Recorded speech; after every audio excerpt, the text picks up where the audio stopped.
शहजादा बहुत ज़िद्दी है। अब मुझे डर है कि उसकी कोई भी लफ्ज़िश मेरी बेटी के कोरे दामन को उस पर किसी भुगतान का दाव ना छोड़।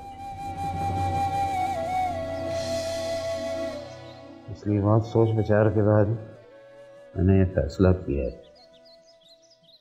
कि मैं ईमान का हाथ तुम्हारे हाथ में दूंगा।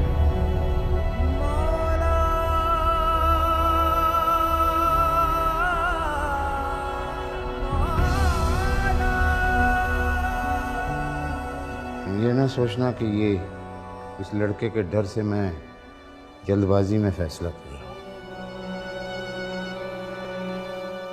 ये बात बेटे मेरे दिल में उस वक्त से पल रही थी जब तुम्हारे माँ बाप मरहूम चले गए और तुम्हारी परवरिश का जिम्मा मेरे पे पड़ गया। अलबत्ता वक्त ने मुझे मोहलत नहीं दी कि मैं ज़्यादा ऐसन तरीके से ये फ़र्ज़ सर अंजाम दे सकूं। नहीं तो मैं अपने घर से किसी दूसरे बुज़ुर्ग को तुम्हारा वकील करता और उसके ज़रिए जो तुम चाहते उसके मुताबिक होता। बहरहाल अब भी तुम्हारा फैसला तुम्हारे हाथों में है। मैं नहीं चाहता कि तुम किसी एहसान या सादतमंदी की वजह से हाँ करो। तुम्हारा फैसला तुम्हारे ही हाथ में। आप कैसी बातें कर रहे हैं ताईजान? मैं अच्छी तरह जानता हूं कि आपने माँ बाप से बढ़ के मेरी परवरिश की, हमेशा मेरे हर फैसले की आज़ादी का हक दिया, मेरे वालिदैन से बढ़ के मेरा ख्याल रखा। फिर बताओ, तुम्हें ईमान बतौर शरीके हयात कबूल है? ताईजान, इससे बढ़ के मेरे लिए कोई एजाज़ की बात नहीं होगी कि आप मुझे अपनी फर्जंदगी में कबूल कर रहे हैं। ठीक है बेटे, तुमने मेरे दिल का बहुत बड़ा बोझ हल्का किया है। अगले महीने की पहली जुमेरात को तुम्हारा और ईमान का बाकायदा निकाह होगा और इसके बाद हम ये भी फैसला कर लेंगे कि निकाह के बाद रुखसत होकर ईमान तुम्हारे साथ कहाँ जाएगी। फिलहाल तुम दोनों को पुराने हुजरे में मुंतकिल होना पड़ेगा। अल्लाह ने चाहा बहुत जल्द मुस्तकिल बंदोबस्त भी हो जाए। वाह मौलवी साहब वाह, बहुत खूब। तो आपने फैसला कर ही लिया, मुबारक हो। अब्दुल्ला तुम जाओ, मैंने शाकिर से बात करनी है।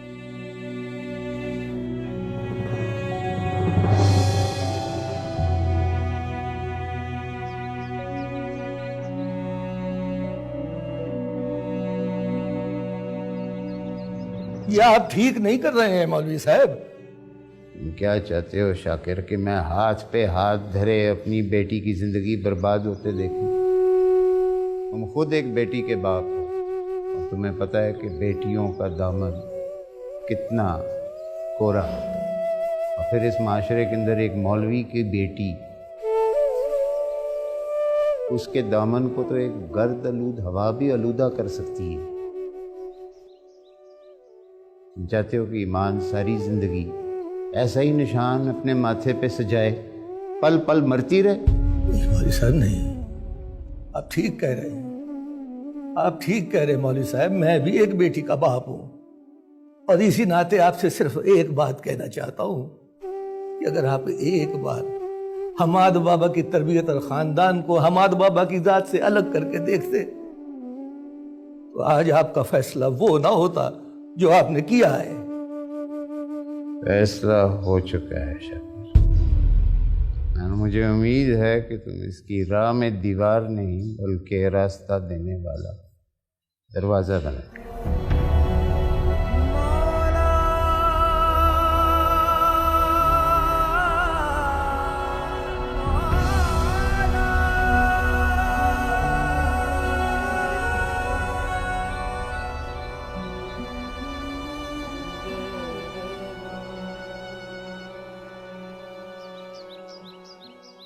ईमान, ईमान, क्या बात है? तुम दोनों के चेहरे क्यों उतरे हुए हैं? तुम दोनों तो शादी पे गई थी ना? ना पूछे। क्यों, क्या हो गया तुम दोनों को? तुम दोनों को देखकर तो मुझे परेशानी हो रही है।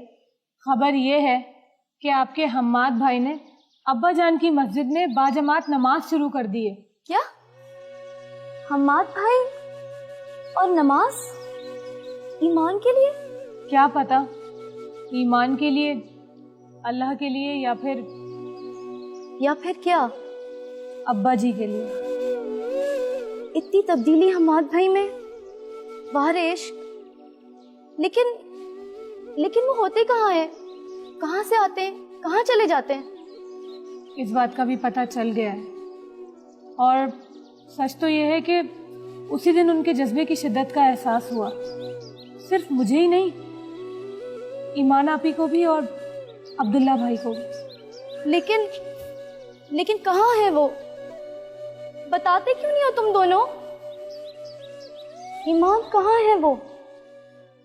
निघत आपी, आपके हम्माद भाई रेलवे स्टेशन पर मजदूरी कर रहे हैं। कुली बन गए हैं वो, लोगों के सामान उठाते हैं। क्या कह रही हो तुम? हम्माद भाई रेलवे स्टेशन पे कुली बन गए? सुन रही हो तुम ईमान?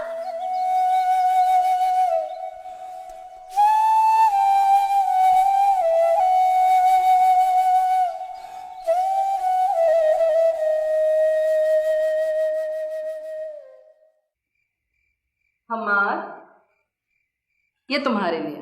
ये क्या बात है? मैंने शलवार कमीज का एक जोड़ा मंगवाया था तुम्हारे लिए। लेकिन हमार, रख लो। रख लो।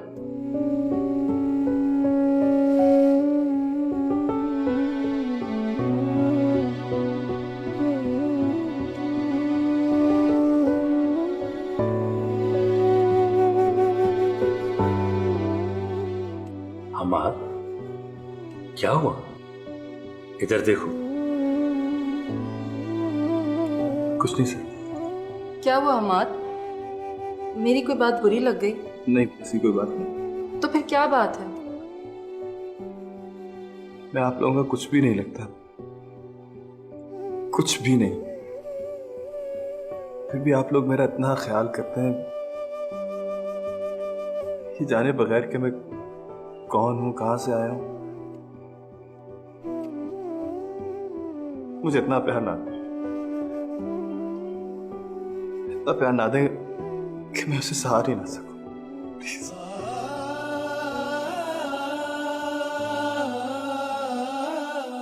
साहब जी, गफूर और खैरुआ हैं। हाँ, वो हमाद से मिलने आए होंगे, उन्हें भेजो। अच्छा, तो मैं आप लोगों के लिए चाय भिजवाती हूँ। ठीक।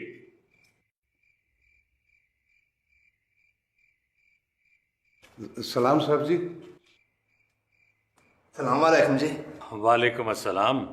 अल्लाह तेरा शुक्र है, हमारा बहुत ठीक हो गया है। तुम लोग आपस में गपशप करो, मैं चाय भिजवाता हूँ।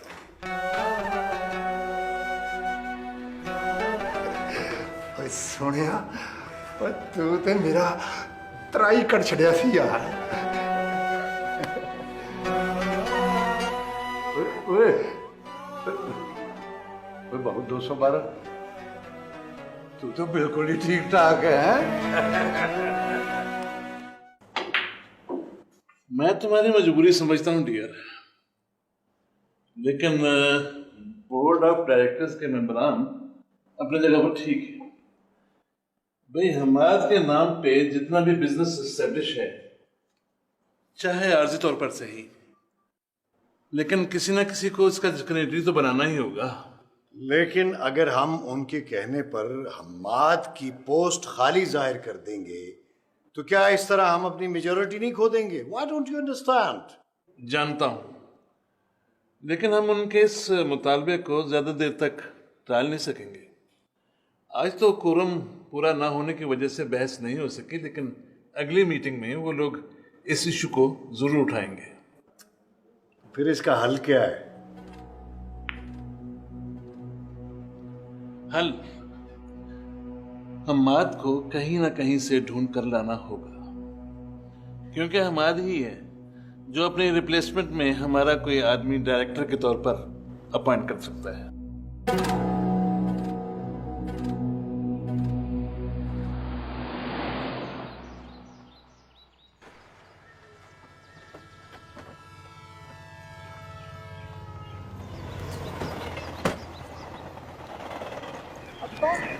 किसी कोली से पूछिएगा। बोझ नहीं ना उठाया जाता तो छुट्टी कर पुत्र, यहाँ कोई जरूरत नहीं तेरी, समझे? जी जनाब, माफ करना जी।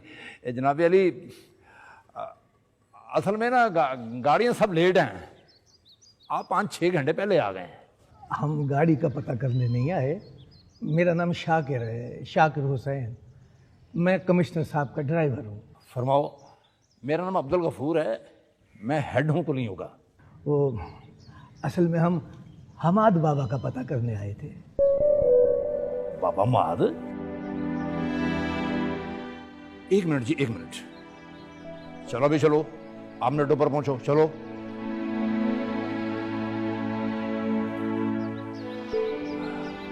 अब बताएं, बाबा तो यहाँ कोई नहीं है। नहीं, बाबा नहीं, हमाद नाम है उनका। वो यहाँ पे कुली का काम करते हैं। ये तो मेरे बहू हमाद की बात कर रहे हैं, भला मैं उसकी इजाजत के बगैर कैसे बता सकता हूँ? आप चुप कर गए हैं। देखिए, हम बड़ा परेशान हैं गफूर भाई, आप हमें उन तक ले चलें। देखें जी, हमाद नाम का यहाँ तो कुल्ली कोई नहीं है, बल्कि एक लड़का आया था यहाँ पे और आके चला गया। चले गए? कहाँ चले गए हमाद भाई? आप उसकी बहन है? बेटी है ये मेरी, हमाद बाबा की मुंह बोली बहन है। अच्छा अच्छा, इधर है तो वो नहीं। आप ऐसे करें, आप कोई पैगाम दे दें, अगर मेरी मुलाकात हो जाएगी तो मैं उसे बता दूंगा। गफूर भाई, हमें उनके घर वालों ने नहीं भेजा है, हम अपने आप आए हैं उन्हें तलाश करने। इन हाथों में खिलाया है उनको। आपकी बड़ी मेहरबानी है, उन्हें बता दीजिए। शाकिर आया था, उसकी बेटी भी साथ आई थी। एक दफा, बस एक दफा हमारे घर का चक्कर लगा ले, बहुत जरूरी है। आपकी मेहरबानी। चलो बेटा।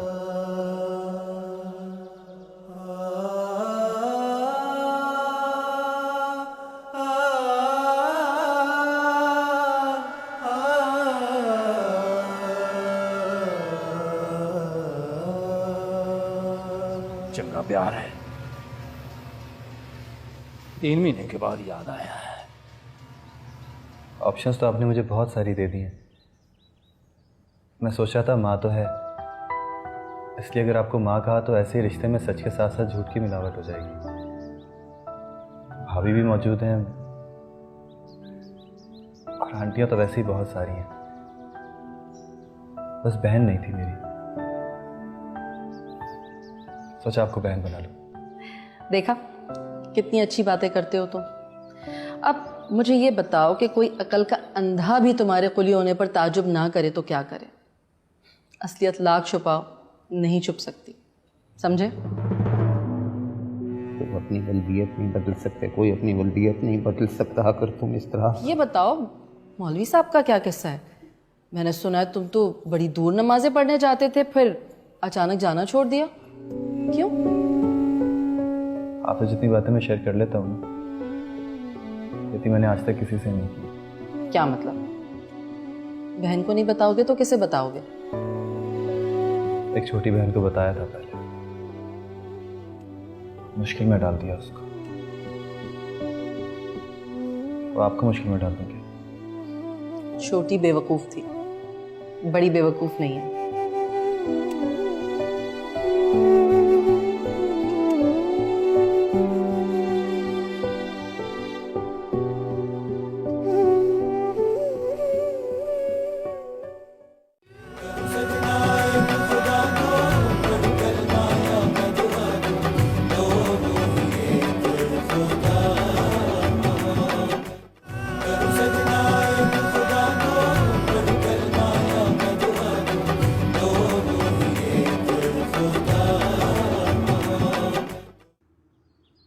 मुझे आज तक समझ नहीं आ सका कि मेरा गुनाह क्या है। मैं तो अपनी सोचों की पाकीज़गी की भी कसम खा सकता।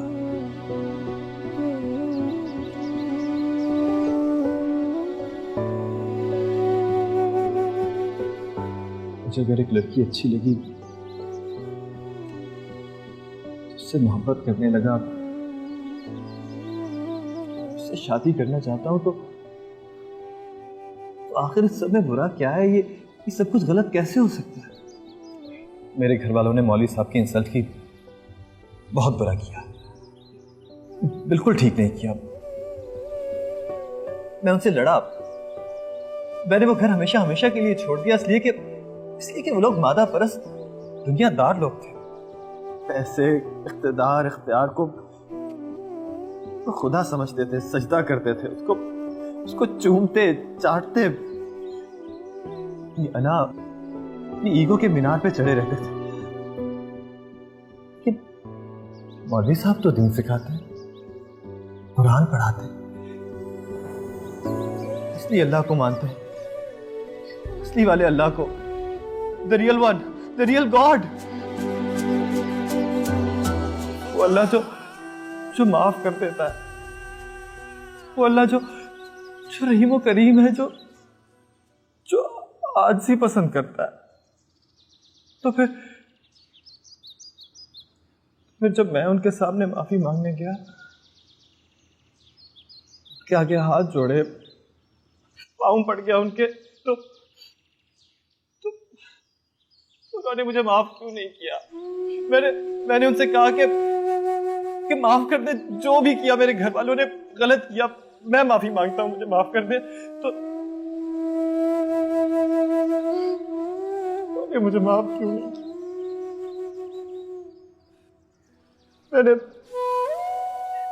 मैंने वो स्टेटस, वो क्लास हमेशा हमेशा के लिए छोड़ दी। मैंने कहा वो उन्हें परेशान करती है, मैंने छोड़ दिया बस सब कुछ। बहुत नीचे आ गया, बहुत नीचे। फिर मुझे पता चला कि मैं सच्चा मुसलमान नहीं हूं, मुझे दीन नहीं आता, भला दीन हूं। मैं दीन की तरफ आया, नमाज सीखी, वुज़ू सीखा, कलमे सीखे, तब मुझे पता चला कि ये सोसाइटी और इसके बनाए हुए ये झूठे कानून ये कितने अहम हैं। बाजी, ये भी अना और ईगो ही तो हुई ना कि मौलवी साहब ने अगर एक दफा कह दिया नहीं, तो वो नहीं हाँ में नहीं बदल सकती। तुम काबिल नफरत हो, तुमसे प्यार नहीं किया जा सकता, मरदूद हो तुम, तुम्हें अपनाया नहीं जा सकता, तुम्हारी खसलत नहीं बदल सकती, तुम लादीन हो, तुम बड़े बाप के बेटे। सॉरी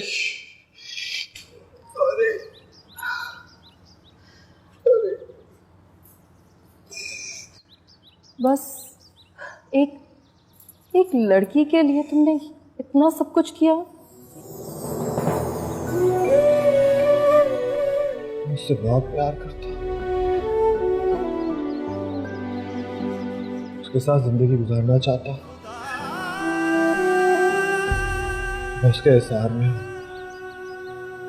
मेरी चारों तरफ उसका पैरा है बाजी। सिर्फ वही है मेरी सोचों में, मेरे अंदर, मेरे बाहर,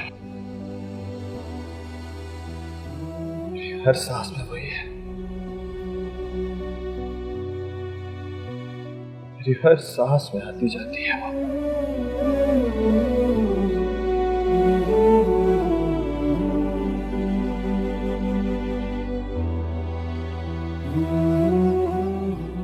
माना कि उसकी नादानी थी, लेकिन भूल हमसे भी तो हो सकती है ना। अभी कुछ नहीं बिगड़ा, आप क्यों नहीं जाके उसे ढूंढ लाते? अब कहां से ढूंढ के लाऊं तुम्हारे शहजादे बेटे को?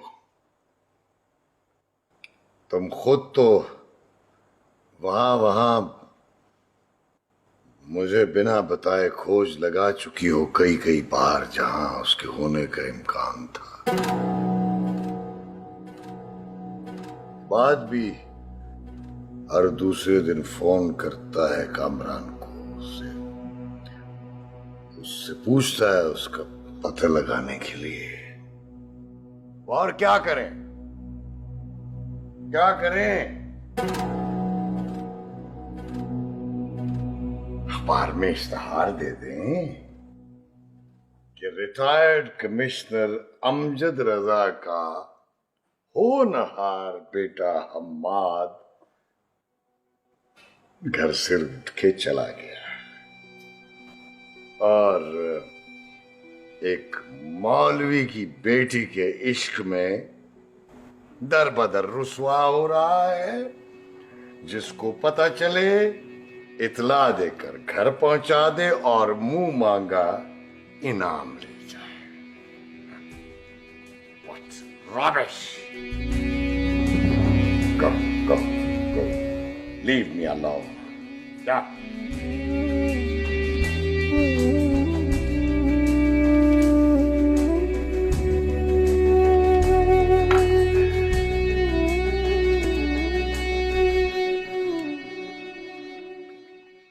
अरे बैठ जाओ इधर। शाबाश।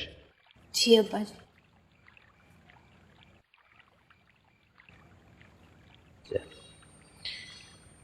आओ कहाँ? वो इधर ही होगी अब्बा जान।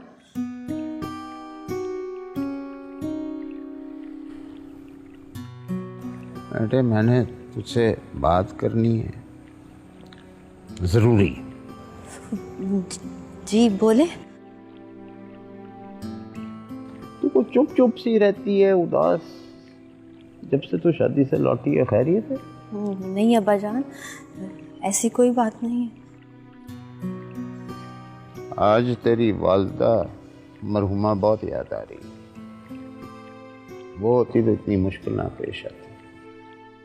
मैं ये तो नहीं कहता कि तुम्हारी वालदा की जगह मैंने पुर की है, और अलबत्ता मैंने कोशिश जरूर की है। इसमें कोई शक नहीं अब्बा जान। लेकिन तब भी चंद बातें होती हैं जो कि अगर औरतें ही करें तो बेहतर। इस बात का मुझे अब जाके इल्म हुआ है। मैंने बड़ा सोचा कि भाई किसी से मैं बात करवाऊं, लेकिन जब कोई नजर नहीं आया तो मैंने खुद ही फैसला कर लिया कि मैं तुमसे बात करूं। तो मेरी बात सुन रही है ना? जी अब्बा जान, सुन रही हूँ।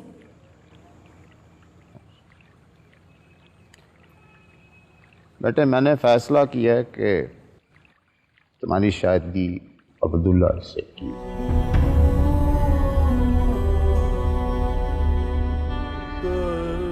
घर का बच्चा है, सादतमंद, मुअद्दब, सबसे बढ़ के बाशरा है, दीन पे कायम है, आंख में हया है, खानदान का है।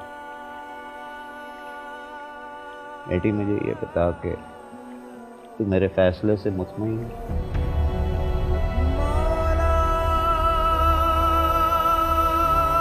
तेरा बूढ़ा बाप जो है तेरे जवाब का मुंतज़िर है।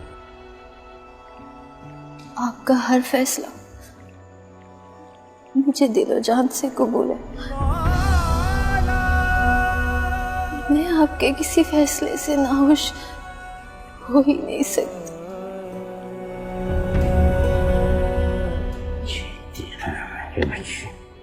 जीती है बेटा। तेरी जैसी बच्चियां होती हैं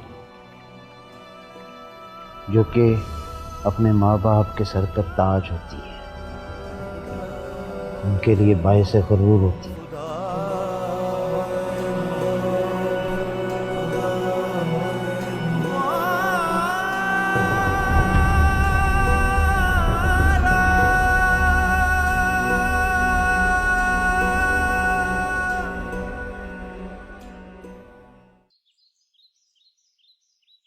अब्बा जान, ये तो 2 दिन हो गए, पता नहीं उस हेड कूली ने हम्माद भाई को पैगाम दिया भी है कि नहीं। एक बार फिर क्यों ना हो आए। मैं खुद ही हो आऊंगा कल। रात बड़ी बेगम साहबा ने फिर कमिश्नर साहब को कहा है ढूंढने के लिए हम्माद बाबा को।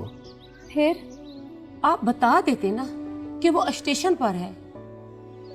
जी तो चाह के बता दूं, फिर कमिश्नर साहब की बातें सुन के मैं जी महसूस कर रह गया। पता नहीं ये बड़े लोग बड़े किस वजह से होते हैं। मौलवी साहब के घर से फिर से पैगाम आया है। अगले महीने की पहली जुमेरात का दिन मुकर्रर किया है मौलवी साहब ने। अच्छा। और ये भी कह रहे थे कि निगत को 1 हफ्ते पहले भिजवाना है। मुझे तो रह रह के रोना आ रहा है अब्बा। क्या बुरा होता अगर चचा अलीम हम्माद भाई को कबूल कर लेते। बस बेटी, यूं ही है। बाजार तो लोगों के पास कई तवीलें होती हैं अपने फैसलों की, बड़ी दलीलें होती हैं, बड़ी मंतकें होती हैं, लेकिन असल बात यह है हर कोई अपनी अपनी अना का कैदी है। हाँ कही है तो ना कैसे करें, ना की है तो हाँ कैसे कहें। अपनी नाक ऊंची रहे, किसी की जान जाती है तो जाए। आप समझाते ना मौलवी साहब को। कैसे समझाता, बताओ ना कैसे समझाता। वो तो कहते हैं बस शाकर फैसला हो चुका। अब्बा जान, कल स्टेशन जरूर चले जाइएगा।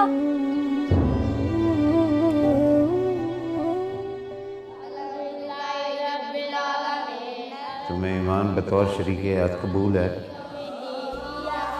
अब भी तुम्हारा फैसला तुम्हारे हाथों में है।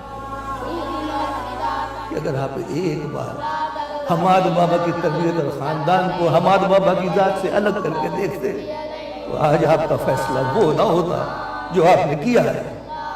फैसला हो चुका है। सजदा एक खुदा को पढ़ूं कलमाया मैं दुआ दोनों ही एक खुदा और मोहब्बत।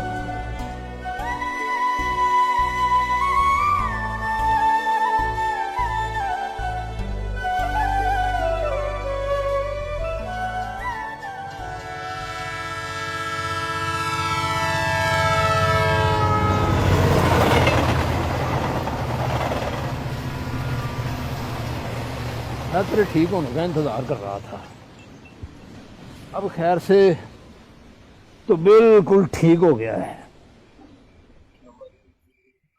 और यार परसों एक बंदा आया था इधर स्टेशन पर, शाकर। क्या नाम बताया? शाकर। और उसकी काकी भी साथ थी। और वो कह रही थी कि मेरा भाई है निगत। हाँ, वो बेचारी बड़ा रो रही थी और उसे देखकर ना मुझे भी बड़ा तरस आया यार। क्या कह रहे थे वो लोग? वो कह रहे थे कि बहुत जरूरी काम है, हम आपसे कहना कि घर आ जाए, और साथ ये भी कि हम उसके घर वालों की तरफ से नहीं आए। और यार वो कितने होने ना टुर पाई। नहीं, पूरे मेरा जाना बहुत जरूरी है। और मेरी बात सुन, रात बड़ी हो गई है, सवेरे चले जाना।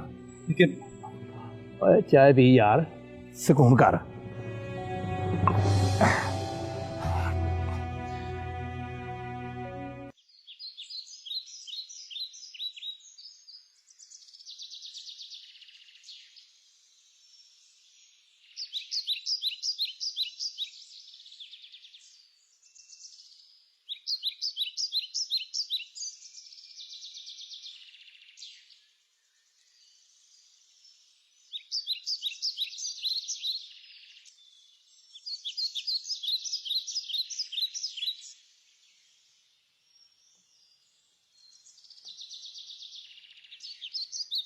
खुदा के लिए मुझे बताओ कि तुम उस दिन स्टेशन पे क्यों आई थी मुझसे मिलने?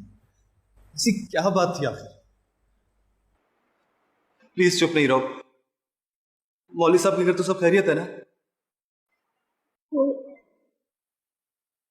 मौलवी साहब ने ईमान का रिश्ता तय कर दिया है।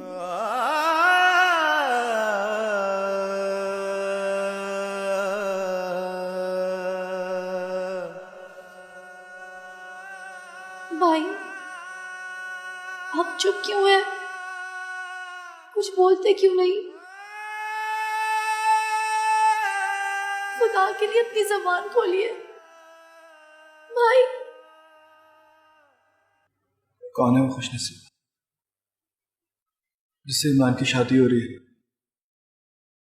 उसका चचाजाद अब्दुल्ला। अब्दुल्ला?